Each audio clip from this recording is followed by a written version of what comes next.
Hi! Hello!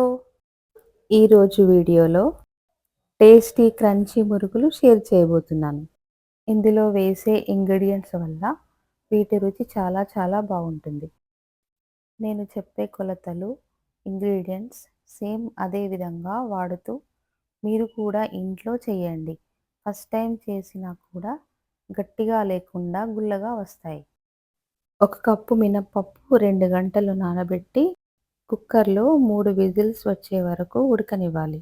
పప్పు సాఫ్ట్‌గా అయిపోయిన తర్వాత, పూర్తిగా చల్లారిన తర్వాత మిక్సీలో వేసి వెన్నలా సాఫ్ట్‌గా గ్రైండ్ చేయాలి.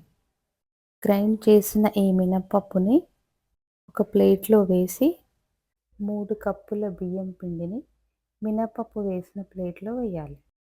1:30 టీ స్పూన్ల కారం సీడ్స్ అదేనండి ఓమా ఇలా చేతిలో వేసి నలిపి పిండిలో వేయాలి.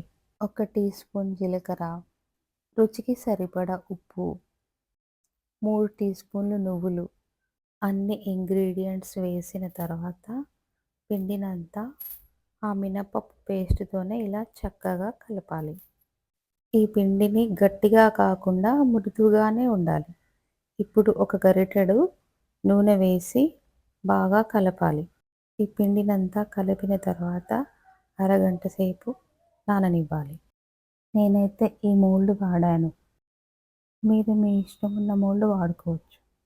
మురుకుల పీటలో నూనె రాసి పిండి ముద్దను పెట్టి ఇలా గరిటె మీద ఒత్తుకొని స్టవ్ మీద నూనె పెట్టి నూనె వేడెక్కిన తర్వాత 3 జంతికలను నూనెలో వేసి కదపకుండా పైకి తేలిన తర్వాత ఇంకోవైపు కాలనివ్వాలి. ఈ జంతికలు చేయడానికి వెడల్పుగా ఉన్న కడాయి వాడాలి. ఈ జంతికలలో మిర్చి పొడి వాడలేదు కాబట్టి ఎంత వేపినా తెల్లగానే ఉంటాయి. ఈ జంతికలు లేత గోధుమ రంగులోకి వస్తాయి. అప్పుడు అయిపోయినట్టు. ఈ జంతికలని 15 రోజులు డబ్బాలో వేసి వాడుకోవచ్చు. Thank you for watching.